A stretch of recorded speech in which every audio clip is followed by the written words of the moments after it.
Hey tubers, it's Kim. This is my week 20 and week 21 update.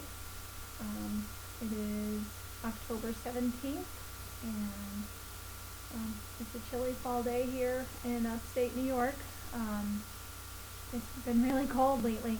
It's been down in the 20s at night. We may get some flurries tonight. There might be a little bit of snow on the ground in the morning when I wake up. And I've been freezing to death. There's a huge difference between winter last year and winter this year for me. I've always run really hot, and it couldn't be cold enough for me in the summertime. And the winter, I would never break out a winter coat until it was below like 32. If it was 32, I'd start thinking, geez, I better get my winter coat out. But I've worn my winter coat all week this week. It's just been really, really cold. I've been just freezing to death, I guess. It's a lack of, my insulation that I had. I kind of I moved down on the scale. I am down to 166 pounds. It's a total of 89 pounds, and that was since my start of my pre-op diet, which I started in April. So it's been about 7 months, and it's been 22 weeks since my surgery date, and total I've almost lost that. It's almost 90 pounds. That's amazing. Sometimes I feel like things are just moving so slowly, and I got really frustrated in the 170s. It just kind of seemed I struggled through the 170s like crazy. To get out of the 170s, I was there for a long time, it felt like. But I keep walking, and I'm doing my Zumba classes, and eventually the scale started to move back, in the right direction. So I'm very happy about that. This past week, I got a phone call from my sister about my brother, and my brother is diabetic, and I was pre-diabetic before I had my surgery, and thankfully, my blood pressure was high, and everything has gone, and my blood pressure and sugar levels and everything are now normal, but I'm in my 30s, my brother is in his early 40s, and my family history is really bad.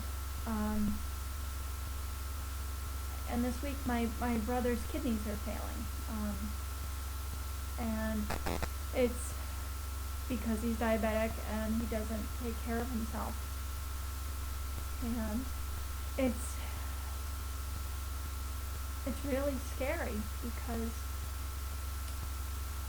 part of the reason why I had this surgery was because I knew the path I was on, and I wanted to be around for my kids, and I want to watch my son grow up and my stepchildren grow up and go off and have their own families and their own lives, and I want to grow old with my husband, and my brother is in his early 40s, and he's already had a heart attack.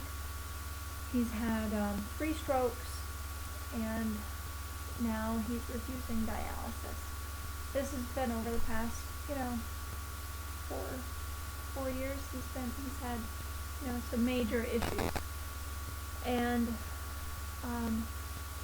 I just wish he would make better choices and take care of himself better. I know, you can't fight always, but I know my brother, being diabetic, he should not have sugar, and he will eat things with sugar and then just have extra insulin, and it's really stupid.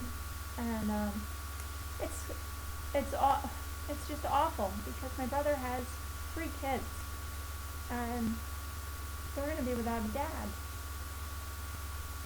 and it's heartbreaking. My mother passed away when she was 55, and my father was 60.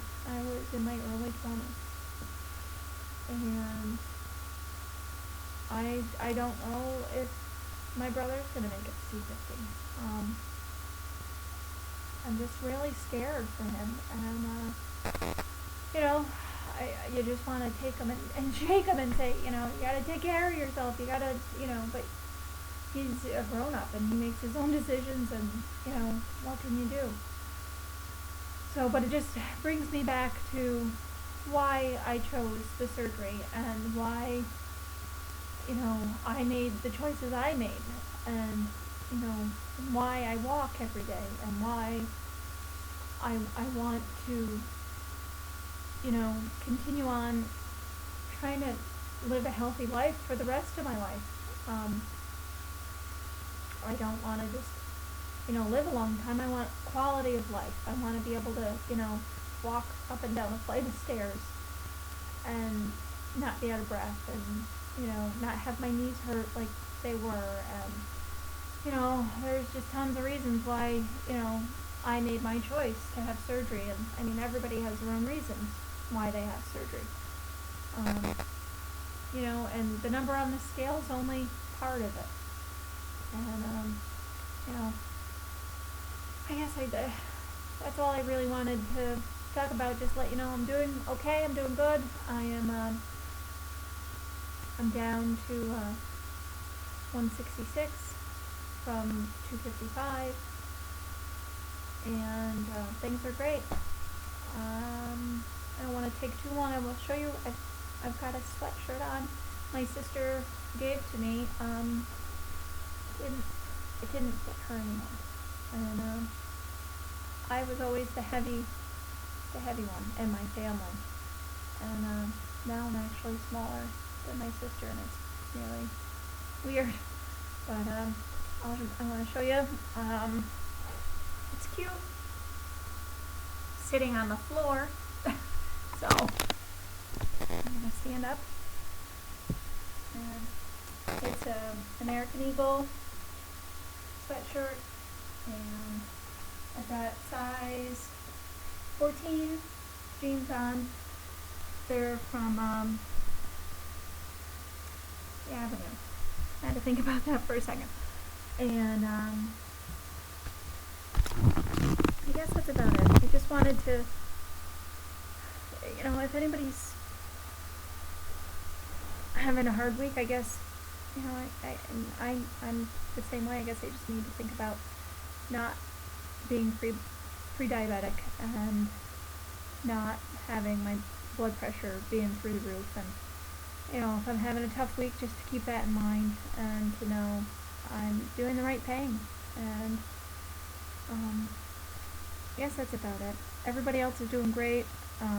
Keep up the updates. I know I've, you know, just been doing them every other week, and that seems to work out okay. I did make one last week, but I never posted it. I had computer problems, so I'm just doing 2 weeks in one this week. So anyway, I'm looking for 90 pounds soon, so that's exciting, and things are good.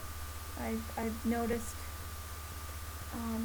some changes, like when I walk, my knees used to rub together, like my entire legs, even, like I could feel I just feel my legs rub together, like all the way from the bottom, like my calves to my thighs to my knees. And now I noticed the other day when I was walking down the hallway at work that, like, there was no rubbing. There's no, you know, swish, swish, swish from my pants. And that sound, you know, the lack of sound, it just dawned on me. So it's pretty cool. Anyway, that's it for this week. Take care, everybody. I'm sorry for the long ramble, but see you in 2 weeks. Bye-bye.